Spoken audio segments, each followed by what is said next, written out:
My name is Andy Morgan, and along with my partner Jeff Morris, we're going to be presenting today's webinar, Loan Pricing Considerations for Community Banks During the Coronavirus Pandemic. Jeff's going to walk us through most of the presentation today, but I just want to get a few things out of the way from a kind of a setup perspective. We are recording today's webinar. We will make the webinar available after the session is over on both the loanpricingpro.com website as well as the probank.com website.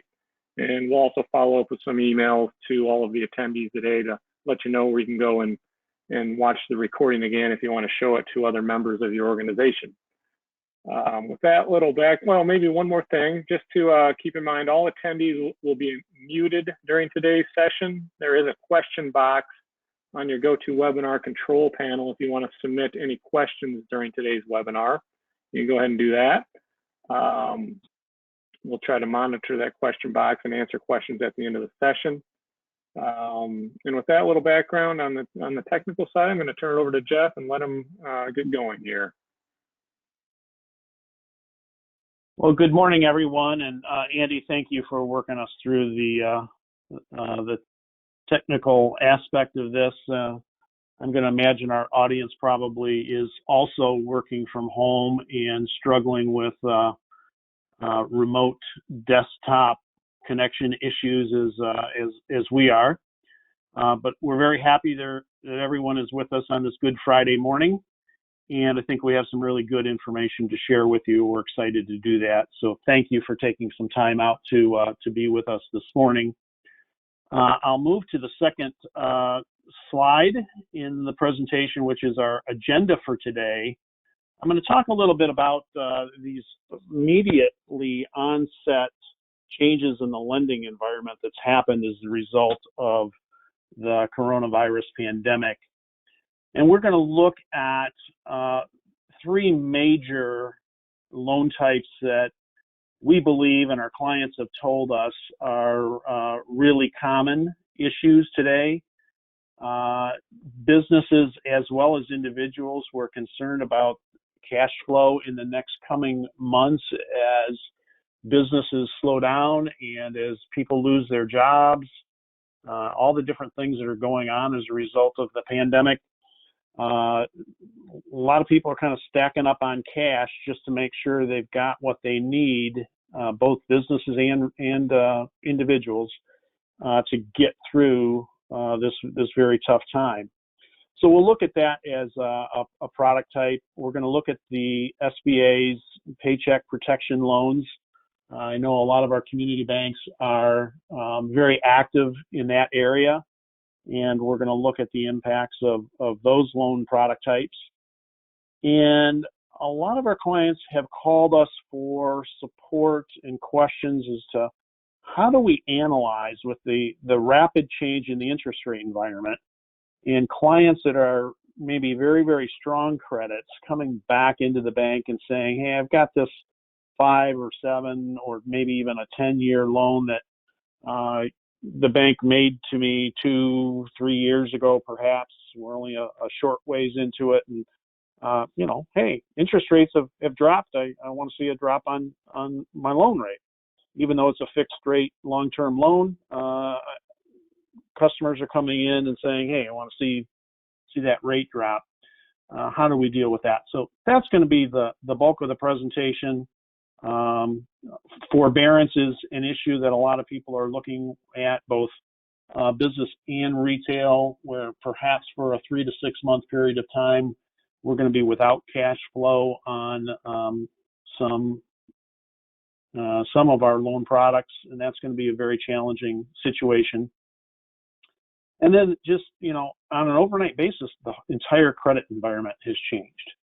We went from unemployment at 3.5% just a few weeks ago to unemployment's up in or around the 10% range and was threatening to go higher.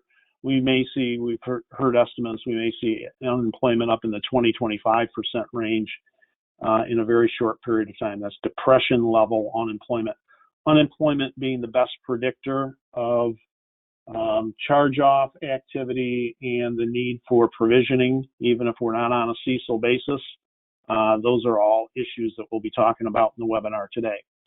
On page 3 of the slide deck, some other items that we're not going to talk about today, but we may in future webinars. There's another program coming down the pike here, the Main Street Lending Program. There's not enough information for us to have included analysis of that today, but we hope to do that sometime in the near-term future. And then there's a number of other programs available, most of these through the SBA, that you may not be directly involved in as a bank, as a provider, but you may want to direct your customers towards some of those in the future, just trying to be supportive of your customer base and their needs, whether their needs you can take care of as their community bank, or maybe you direct them to the SBA for some assistance. So we'll move on to slide 4. The lending environment has changed. I think we mostly agree on an almost overnight basis. Back in November, December of 2019, when people were putting together their budgets for 2020, prior to a deep awareness, at least, of the risk of the coronavirus outbreak, I think, at least compared to today, people would generally agree that the opportunities and risk of lending were relatively balanced. It's moved in the direction of greater risk than opportunities, although a number of opportunities do exist. The primary risk that I see is the increase in credit risk that's taking place as unemployment jumps. The Fed moving interest rates down. We've essentially had a 150 basis point drop in rates, and that's having a very strong compression effect on most community financial institutions' net interest margins. On the other end of the spectrum, some of the opportunities that we see is the fee income on the Paycheck Protection loans. We have community bank clients that already, with that program just having opened up a week ago today, and it being a kind of a fits and starts kind of an approach, a very difficult launch for the PPP program. We've got community bank clients that are already telling us that they have in the millions of dollars of fee income that they're going to be booking on applications that are in their pipeline for that program. And then the additional balances on line of credit draws, which we'll be talking about in depth here in a moment, that's a little bit of an opportunity. Don't think that fully outweighs the risk that we're seeing, but I guess that will remain to be seen as we move through the year. So one of the things we like to stress to clients is, in these very uncertain, highly volatile times, having a loan pricing discipline is an extremely important aspect of controlling the profitability of your loan portfolio and your bank, kind of guiding that in the direction that you want it to move going forward.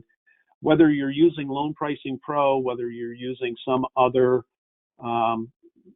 software out there in the marketplace from another vendor, or whether you have just kind of your own internal pricing frameworks that you've used based on lender judgment and lender experience and senior executive team input and board input, what we call the model calibration need is really, really heightened at the current point in time. Major metrics in your loan pricing methodologies and models that need to be taken into consideration for significant update at this point in time. The cost of funding curves you might be using in those models. Your profitability targets, most frequently looked at on a Rare Rock perspective, or at least on an ROE perspective if you're not doing credit risk-based pricing. If you are doing credit risk-based pricing, then Rare Rock is the measure we would suggest you should be using. And then with we've been in a long-term period of time here, at least 5 years, maybe a little bit longer for some institutions, of a historically low net charge-off and provision for loan loss provisioning environment.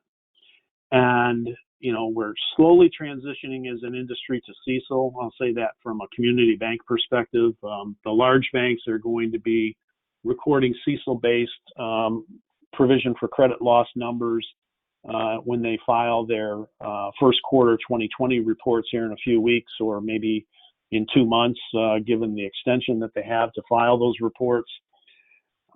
They're going to be reporting CECL for the first time, and this rapid change, it's almost like a perfect storm.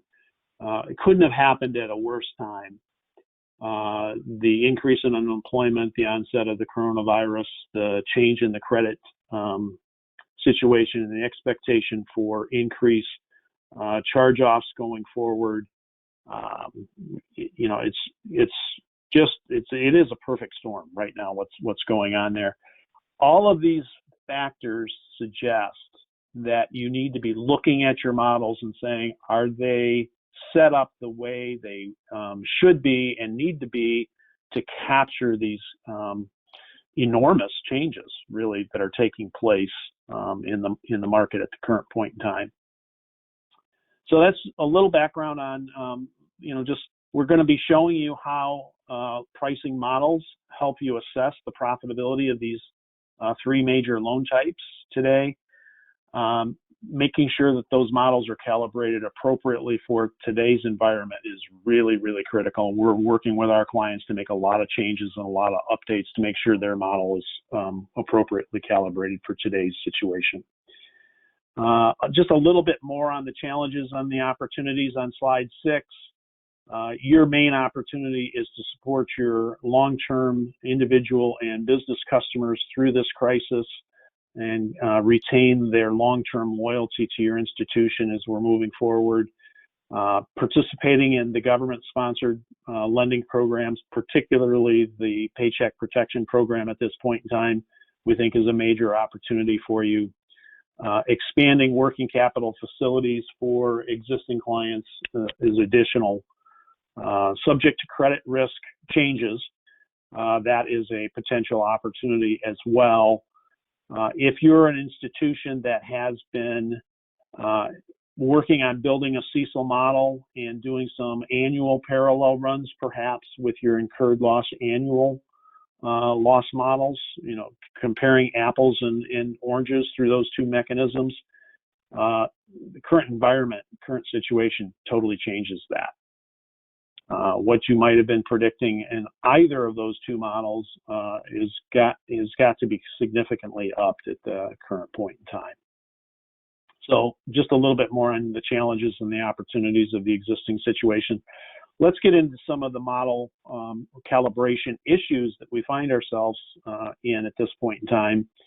That'll be page 7 of the slide deck. Looking at the cost of funding that is typically used for adjustable rate lines of credits. So as commercial customers come into the bank and take additional draws perhaps on their existing lines of credit, or retail customers take additional money on prior existing home equity lines of credit, if we look at what is the cost of funding those products, they've dropped in an overnight period of time here almost from a 150s level down to 9 basis points. And that's just looking at the last 6 weeks or so. A year ago, that cost of funding benchmark was 241. So from 241 back to essentially 0. And that is going to impact the modeled profitability of lines of credit, whether we're looking at home equity lines or whether we're looking at commercial lines of credit. So that's a big issue that we want to be concerned about and make sure that our models are kept up to date on what funding models we're using. Page 8 looks at the same kind of situation for the 2-year Treasury and the 2-year FHLB. How has that changed? Those are both funding benchmarks, cost of funding, the basis of the cost of funding in your loan pricing model for 2-year loans. The reason I'm picking up on this one is this is probably at least on a nominal basis, the initial number you would look at for cost of funding for your PPP loans. In actuality, we're going to show that the duration or the term of those loans is actually much shorter than 2 years. And so we'll probably be between the Fed funds rate and the 2-year rate in cost of funding for those. And you can see how dramatically those have dropped over the last year, and in particular the U.S. Treasury curve. 1 year ago, the 2-year Treasury was at 233. Today, it's at 23 basis points. It's dropped 210 basis points. A lot of what's behind that is a global flight to safety, and a flight to the U.S. dollar as the preferred currency medium at this point in time. And from our perspective, that really takes the U.S. Treasury curve out of play, and we're suggesting to our clients that you do not use that as a cost of funding curve in your loan pricing model at the current point in time. It's like there's too much global pressure down on that for that to be a representative benchmark for your bank's actual cost of funding. We've really just sort of lost that relationship. That relationship's been broken, not coming back in the short term. So if you're using the U.S. Treasury curve, which is really the curve on a long-term basis in normalized situation, is the one we like to see our clients using. But at the current point in time, we suggest you do not use that. It would lead to serious underpricing in your loan portfolio based on use of the Treasury curve. So we're recommending that everyone move off of that and move either to a U.S. Treasury curve with a very significant liquidity premium added in above the actual curve, or perhaps the easier approach is to move to the FHLB curve as your cost of funding curve of choice. So slide 9, we've got the cost of funding changes for a 5-year Treasury and the 5-year FHLB. Similar pattern, similar drop off there, in and around the shape of the overnight rate, the Fed funds effective rate. We're bringing this one up because the third loan that we're going to model in today's webinar is the rate accommodation request for long-term fixed rate commercial real estate loans. So these would be the curves that we would be suggesting that you use. And again, same situation on an overall basis. It's better to be using the FHLB curve than the U.S. Treasury curve at this point in time. So those are model calibration changes that you should be making at the current point in time. So another model calibration issue on page 10 has to do with the return on equity. The blue line here is showing commercial bank. This is all commercial banks in the country, large and small, the historical ROE of commercial banks from second quarter of 2016 through the end of last year. Was running low prior to the end of 2017 in the 9 to 10% range. That odd dip that you see in the fourth quarter of 2017 is related to the deferred tax asset write-downs that took place along with the Tax Cuts and Jobs Act. So that's kind of a one-quarter aberration. You sort of ignore that and just kind of watch the bridge as we move across from that 979 to 1131 following the tax cuts. And to a large extent, the increase in ROE has been the result of not only increase in net interest margin, but decrease in tax expense. And so we moved up to around a 12% range for a period of time. And over the last couple of quarters, we've seen that, again, with the rate cuts that have been implemented in July, September, and October of 2019. The ROEs on the banks overall have come down to the 10, 11% range, away from 12. The orange line here is the commercial loan portfolio ROEs that we track through our client base across that same period of time. You usually see something like somewhere between a 40 and a 60% premium. Commercial loans having a higher ROE than the bank in general by somewhere in the range of 40 to 60%.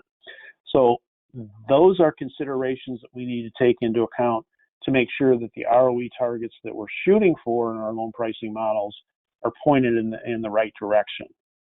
If you went back prior to and before the Great Recession, the commercial loan portfolios were performing up in the 18 to 20% range. They came down significantly during the Great Recession. In this period of time, from 2016 through 2017, we were looking at 13, 14% range.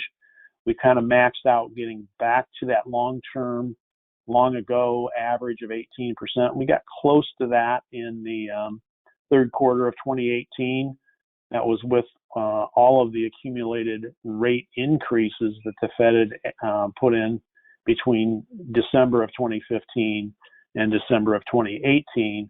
And then the impact of those rate cuts is seen very clearly when we get into the latter two quarters of 2019, dropping off to the 14, 15% range. So making sure that our loan pricing models are calibrated, that we're adjusting the ROE targets with these trends in mind, very critical to getting good results out of your loan pricing model.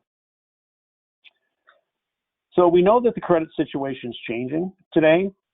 The chart on page 11 shows the history of both the commercial bank industry as a whole, as well as one significant segment of the community bank market, the blue line being all commercial banks in the country, including community banks.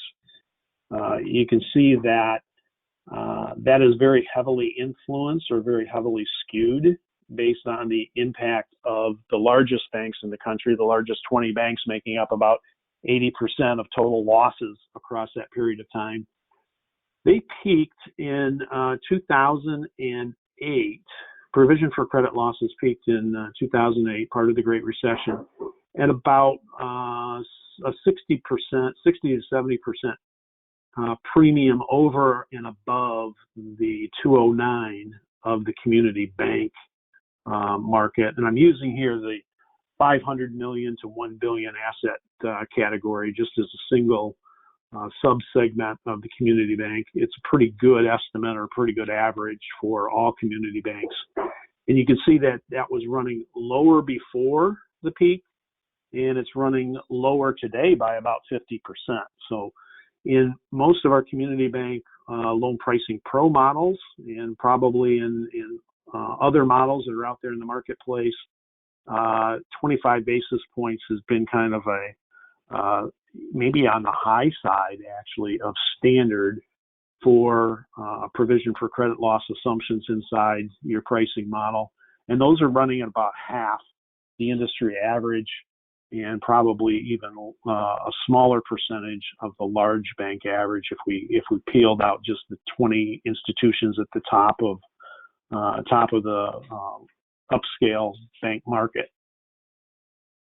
So that needs to be taken into account. And the question going forward really here is, with unemployment now in the range, double-digit range of at least 10, 11%, and having been a very, very rapid onset, and uncertain about how quickly things might resolve once we see a decrease in cases from the coronavirus.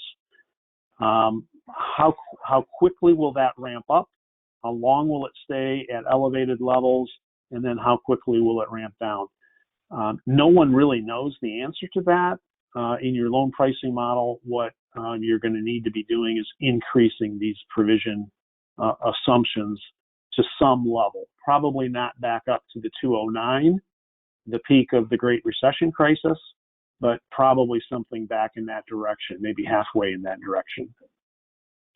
So that's kind of the background. Let's get into the pricing of some actual individual loans at this point in time. The first loan type that I want to talk about is the additional draws on commercial lines of credit. So this is a short-term adjustable rate product. In the past, they generally have been very profitable, even with lower use rates from clients. If a client comes in and sets up a a $1 or a $5 million borrowing facility with the bank, and then uses 10 to 50% of that over the course of a 12 or a 24-month loan term, those are still generally very profitable loan types for the bank. What's likely to happen is you will see further draws on those loans and perhaps rapid and large additional draws. And the question will be, is the credit risk of the individual borrower stable, or has the credit risk of the individual borrower stayed the same? And we're going to need to take some of those questions into account. So the loan we're going to be modeling, I know there's 24-month lines of credit out there. We chose to model a simple 12-month line of credit with $1 million commitment.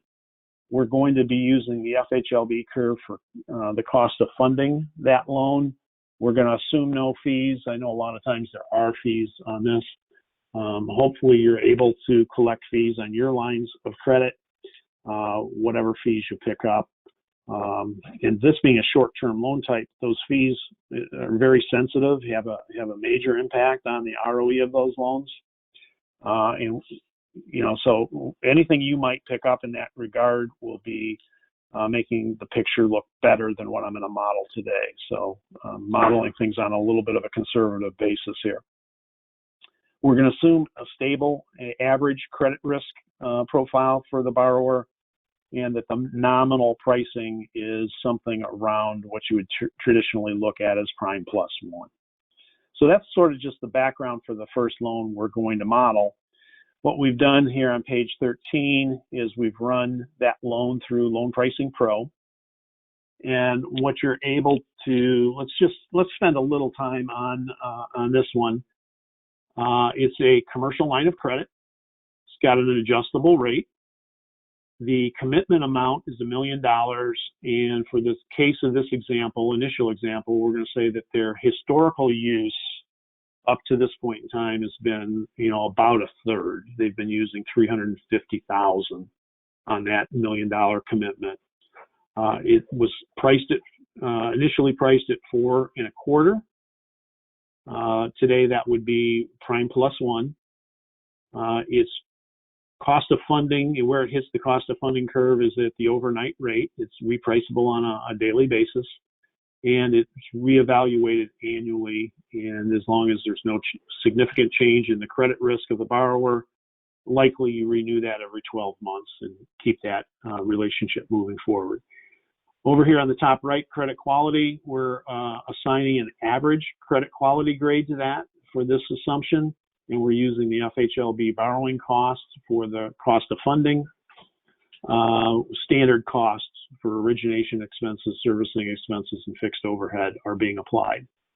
In this scenario, at that level of use, about 1/3 of the actual commitment amount, this loan is going to show something close to a 15% ROE. Loan Pricing Pro is modeling that at 14.92. Let's look forward. Exact same loan, exact same situation, except one thing changes on page 14, which is the customer now comes in and says, I need my whole line. I'm going to move it up from $350,000 to $1 million. I'm going to max it out. They're going to draw the entire balance. Rate is unchanged. Credit quality is unchanged. And the additional balances on this loan take it from below 15% up to above 23%, just based on the additional balances being drawn. Now that's with the assumption that there's no underlying increase in credit risk. So let's move forward. Let's look on slide 15 at what happens if there is, we've allowed this customer to draw up to their full maximum amount. And whoops, the credit grade here is no longer average. That's what we originally assessed it to being. But 12 months from now, or between now and 12 months from today, because of the pandemic, perhaps, because of, the change in the economic situation. The collateral on this loan, the credit grade of the borrower, causes us to have a 10% loss on the balances. We lose $100,000 in workout mode trying to collect on this loan. ROE goes to minus 26%. So I think that kind of defines the issue with regard to that. If there are minor changes in credit adjustment, those can be compensated for increases in the rate being charged. Should there be a 25 or a 50 basis point change in the rate, if the credit quality moves from average to satisfactory or from satisfactory to watch? Those are all things that can be taken into consideration.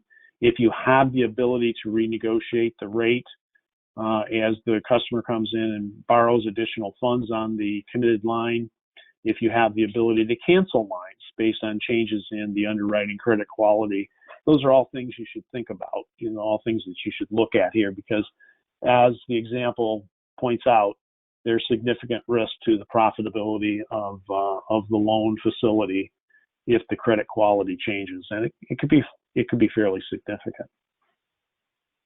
So that's the loan type 1 that we wanted to look at. Let's move on. On page 16 starts looking at the second product type for today's webinar, the SBA's new Paycheck Protection Program loans. These are very short-term loans. Nominally, they're said to be, they're being structured as a 2-year loan commitment, but borrowers can come into the bank or with the bank's assistance, apply for forgiveness of these loans as soon as the 7th week that they've been on your books. You're going to be making these loans on behalf of the SBA in consideration of a fee. And what we're going to show today, and what you'll see, is that the profitability of these loans is very heavily determined by the size of the loan and how it fits the fee schedule that the SBA is using for these loans. It's a 5-3-1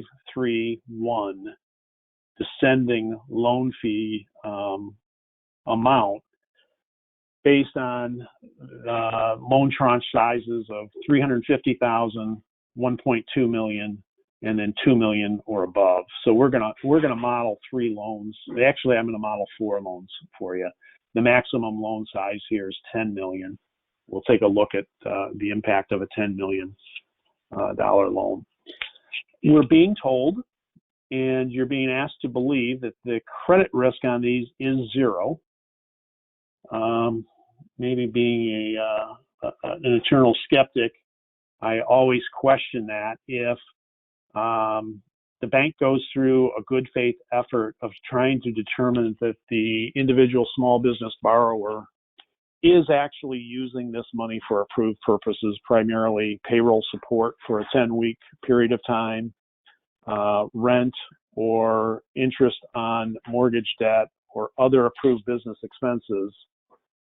And as they go through the process of applying for forgiveness of those, trying to have the loan turned into a grant over the coming 2 to 6 months, if it's determined that they didn't use it for that, or if they didn't maintain their payrolls at the level that the benchmark periods of time were set at, then only a portion of these loans will be forgiven.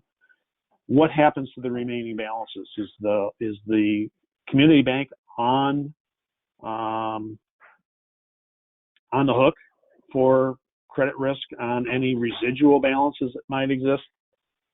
Read some law firm dissertations early on that were presented that were suggesting that while the FAQs on this program said 100% full faith and credit of the U.S. government, 0 risk weighting for these assets, that's all assuming that the loan ultimately is forgiven because the business is spending it on approved payroll, rent, or other business expenses, which are forgivable. If it turns out they didn't spend it on that, is the bank at risk? I don't know the answer to that. I'm not sure anybody knows the answer to that yet today. It's a question I ask, and we need to just be a little bit careful and cautious of. We are going to use the FHLB cost of funding curve for these. Nominally, we're going to look at those as 2-year loans, but in actuality, I think they're even less than a 12-month loan, and that's not even assuming that you sell the loan. The Fed is working on a funding facility that will eventually purchase these loans from the bank. That may be available relatively soon. That will help keep the duration or the term of these loans down. So let's look at a real simple amortization table for the smallest size class of the SBA Paycheck Protection Program loans. $350,000 loan, you make it on April 3rd, assuming it was one of the first ones in the hopper. The business can apply as early as the 7th week for forgiveness of the loan. So what I've plugged into the assumptions here is that by sometime in July, maybe up to 75% of the loan balances would be forgiven, with a further assumption that sometime before the end of this calendar year, the remaining 25% would be forgiven. And if you agree with those assumptions, there are no payments on these loans. Principal and interest payments are all deferred. They do accrue interest at a 1% rate. If all of those assumptions are something close to real, this $350,000 loan inside the 12-month analysis period will have a $95,000 average balance. So those are the assumptions we're going to run through Loan Pricing Pro, and we'll do that for the first of our SBA PPP loans on page 18. And what this shows is if we have a commitment amount of $350,000, we're going to disperse that amount pretty much up front for these small businesses. If the forgivenesses take place on a schedule close to what we've planned, the average usage over a 12-month time frame is going to be $95,000. The loan carries a 1% rate, but most important of all is the fact that it's going to have a 5% fee. So in that loan, you would collect a $17,500 fee. Credit isn't really expected to be an issue, so we're not applying any provision for loan loss to this, and we're costing it off of the FHLB curve. I'll show you what that looks like here in a second. Applying standard costs, standard tax rates, and a capital. Now here, this is an interesting point. I'm applying a capital allocation as if this were a 100% risk-weighted asset, even though the SBA and the Treasurer are telling us it can be treated as a 0% risk-weighted asset. If I put 0 in here, the ROE skyrockets to infinity.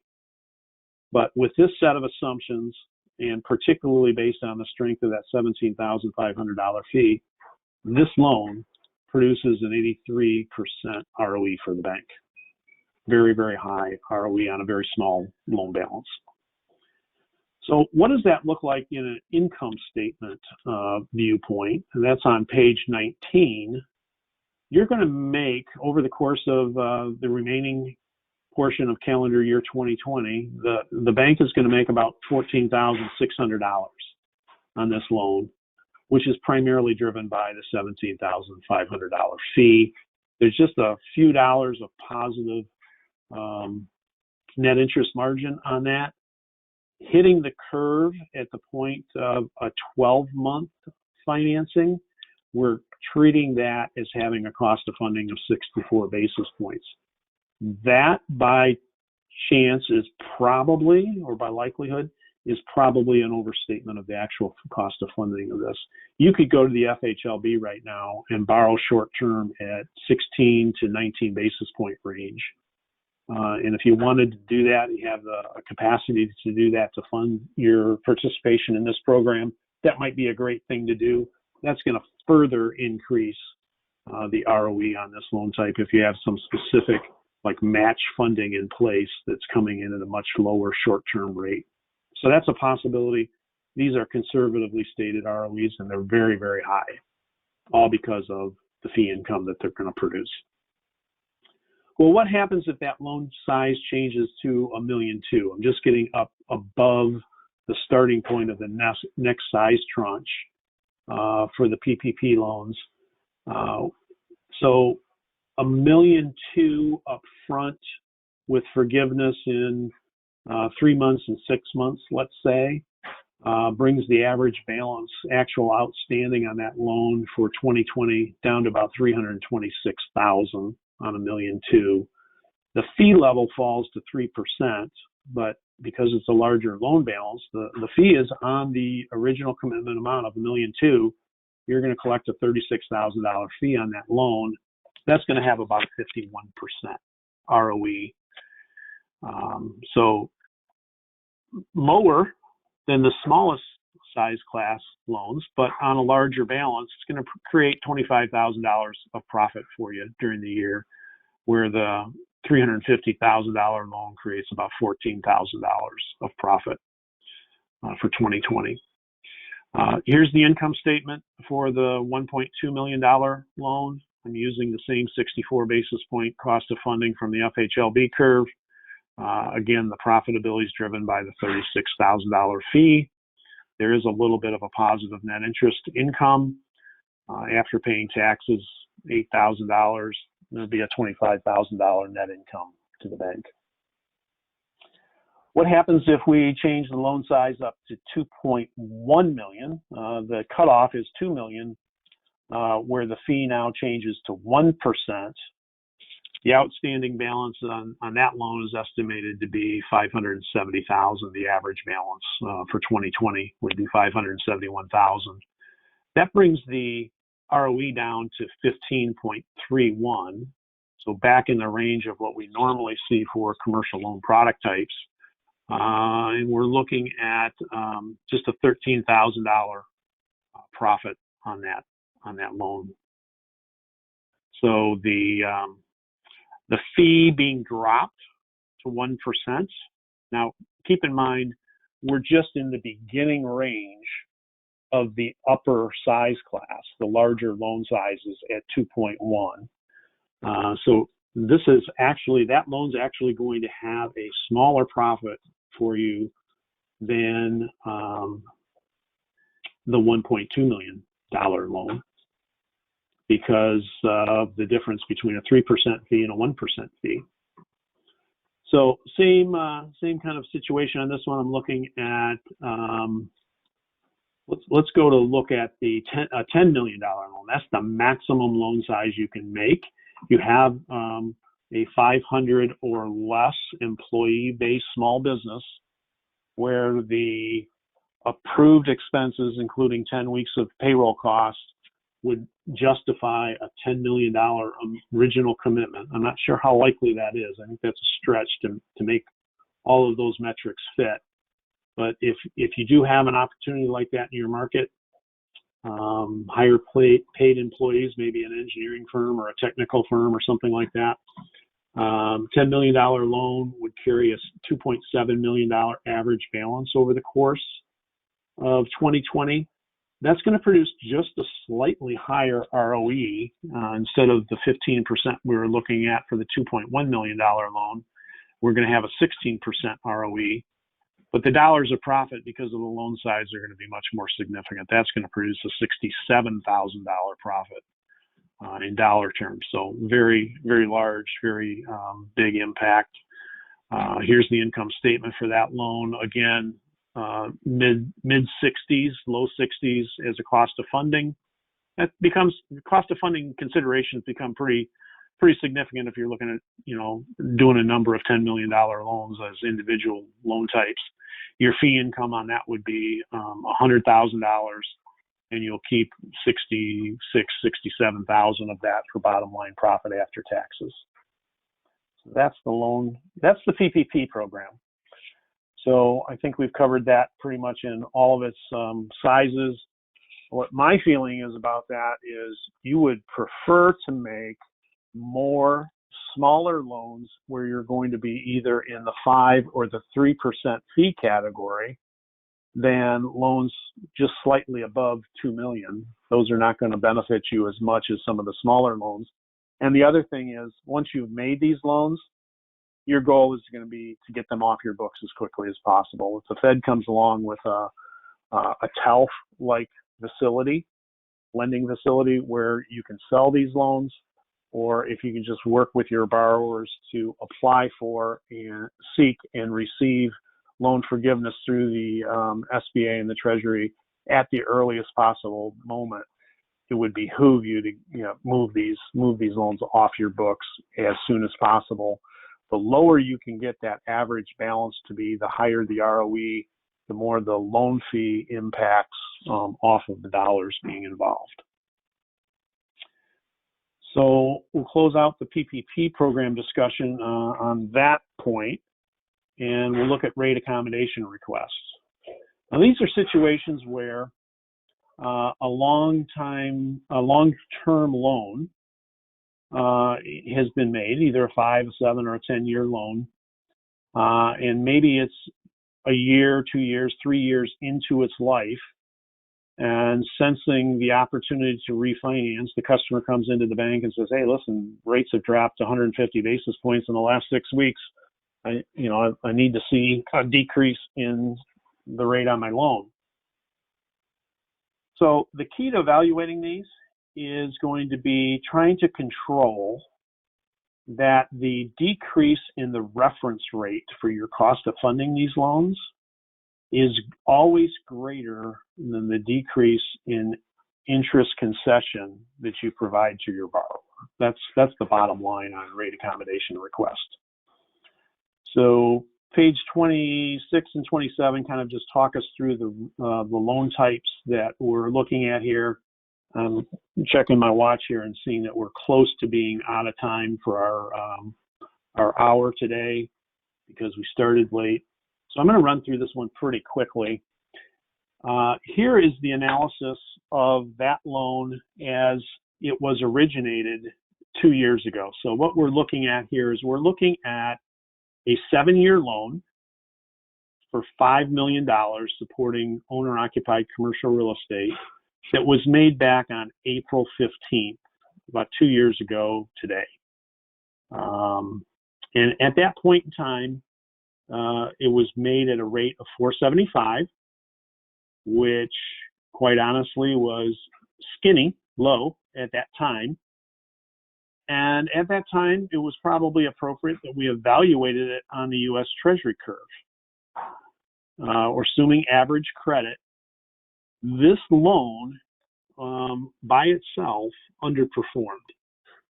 Our 8% ROE was actually below the minimum target ROE of the range.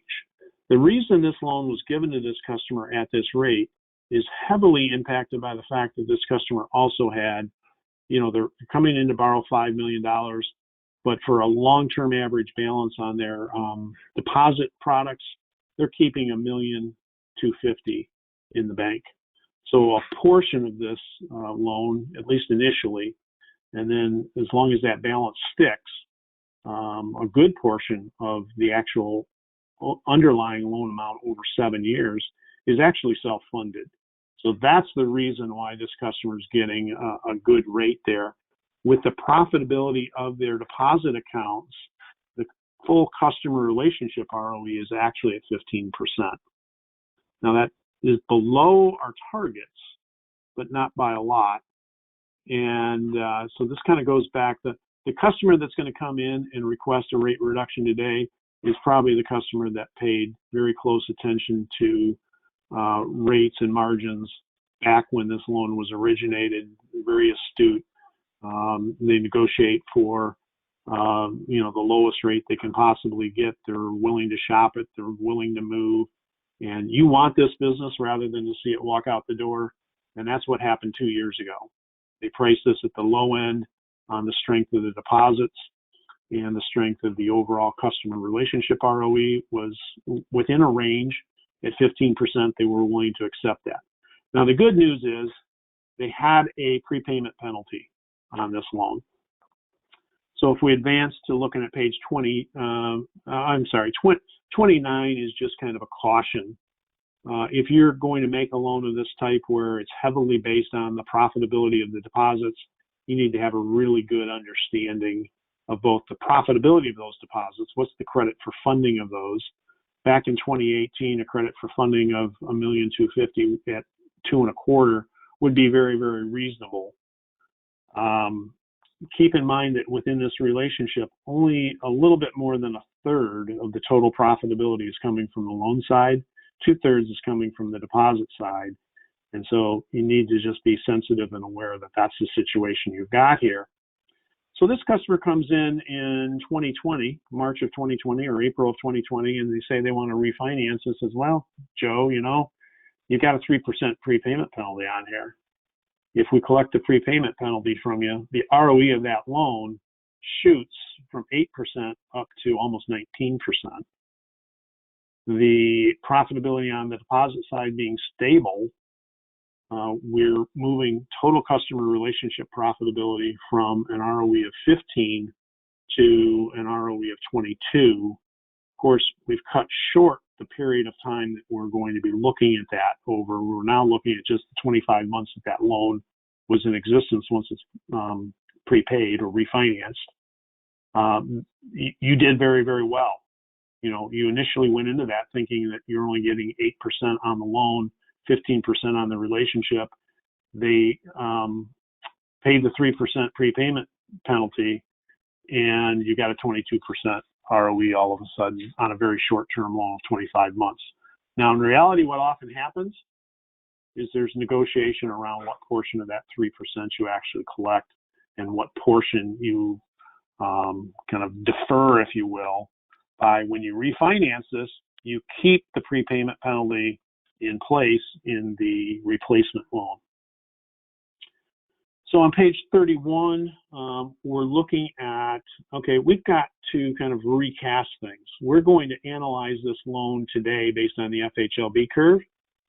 Let's go back and get a good understanding of if we had priced the original loan on the FHLB curve, what would the ROEs have been? And there's an increase, fairly significant increase in cost of funding that loan, which takes the loan by itself from a 8% ROE range down to under 4.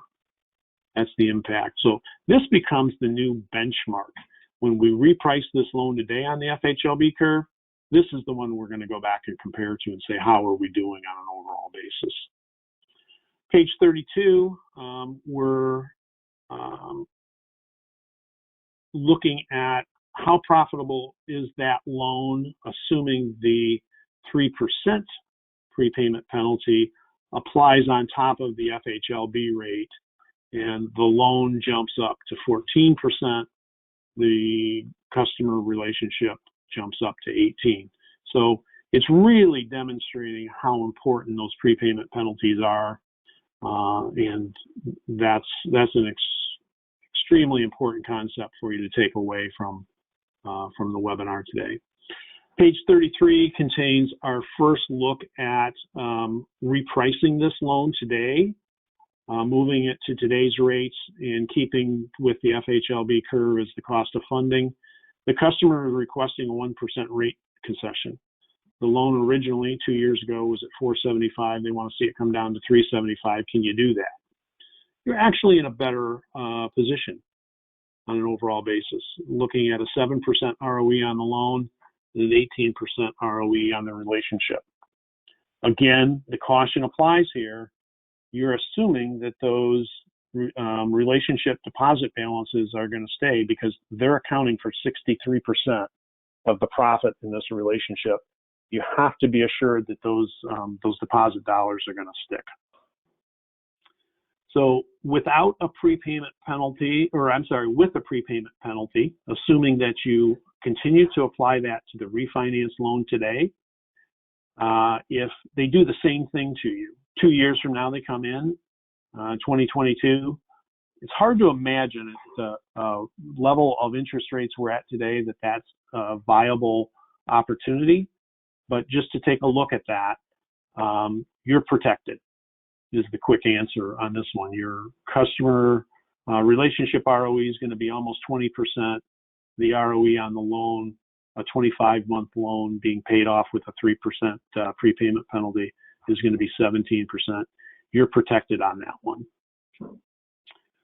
Short answer on this loan is when rates fall, and our original loan had a 141 net interest margin as a function of, this is an FHLB cost of funding of 334 being compared to the original loan rate 2 years ago of 475. That drove a 141 net interest margin. Rates dropped. The cost of funding from the FHLB curve dropped from 334 to 194 today. That's a drop of 140. If you pass on 1% rate decrease to your customer, your margin actually expands 40 basis points. So that's the key to these rate refinance requests, is looking at the change in the reference rate index, your cost of funding point, how it has dropped from beginning to today versus what portion of that, if you passed on the full 140, your margin would stay the same, but you're going to see a very significant reduction in dollars. Page 37 kind of closes out the analysis of this from a dollars perspective. And I would say the two that we really want to look at here would be the third row of this chart. You're going to have, you had $180,000 profit over a 7-month period of time in that prior loan. That was your modeled profit looking forward 7 years from 2018 at a 475 rate. You're going to make 180. Most of that is coming off the deposits. Very little of that's coming off the loan. When you refinance that today, and part of I didn't really hammer this point home earlier, the customer is requesting an extension of the loan from 84 months, 7 years, out to 10 years with the decline in rate by 1%. Modeling that looking forward at the new cost of funding level, your 10-year profit impact is $220,000 relative to the $180,000 over a 7-year period of time. So those are all things we suggest you look at, and your loan pricing model will be very helpful for you to make these kinds of decisions on a very objective, very well-informed basis. And I'm 6 minutes over my time, and I think we started about 10 minutes late, so I apologize for all of that, but be happy to take some questions if there are any. Jeff, there were a few questions submitted during the webinar. I can read them off to you, and maybe you can respond to them. Great. A couple questions on the PPP program. First question having to do with the fees, and the question was, wouldn't the fees earned on PPP loans need to be deferred as a yield adjustment? So are we accounting for these up front, or are we spreading these fees out? Well, I would suggest the banks just check in with their accounting firms on that. But, normally you look back to the old rules, FAS 91, deferred recognition of loan fees, on a very, very short term loan type like this. You looked at, what your upfront costs are, and the fact that the loan is, for all intents and purposes, likely, I'm going to say it's 100% likely that these loans will not be on your books come 12/31/2020. To me, that's, it'd be unnecessary to defer those loan fees. I mean, by logic and by rule, theoretically, yes. Practical purposes, I don't think so. That's just my opinion. I would suggest you need to run that by your accounting firm, get their opinion on it. But if these loans are not around at the end of this calendar year, I don't know why you would have deferred loan fees on them. Yeah, just one other comment on that. I did do a ALCO book for a client in Ohio yesterday, and they're planning to take the PPP fee income straight to their non-interest income GL account. So they're planning to account for it right away up front. That's kind of a real world solution there. Another question on the PPP. I don't know if you have an answer to this, Jeff. It says, do you know if the employer has to inform employees how much of a PPP loan they applied for or no? I am not aware that they need to. You know, the FAQs that came out initially on the PPP program had the banks taking a greater degree of responsibility for vouching for the commitments that the small business was making to ultimately secure forgiveness of the loans. Chase and Bank of America and Citi, there were a number of large SBA loan providers who balked at that. And that was at the same time that the yield on the loans got jumped from 0.5% to 1%. That was one concession that the SBA made to banks to facilitate their participation in this program. The other was a relaxation of those requirements, saying all you have to do is secure the, I don't want to call it an affidavit, but the assurances of the bank. The assurances of the small business borrower. The bank is not now in the same position as like verifying that the small business is doing everything they must do to secure forgiveness. The business is on the hook for that. And that still bothers me from the standpoint of the business is found later that you didn't maintain the salary levels, you didn't maintain the FTE headcounts, you're not going to have the full 100% of the loan forgiven as a result of that. Then is the bank left holding some credit risk? That's still an unknown to me. I don't know how that whole issue is going to get resolved over time, but I think there's less requirement and less commitment of the bank to verify that, and I do not think that the small business needs to tell their employees that they're participating. All right, maybe one more question, then we'll call it a day. This kind of talks to the last example you did on the rate concession, but and you had a nice chart on this at the end. It said, do you see spreads widening over FHLB costs for new loans today? And if yes, by how much?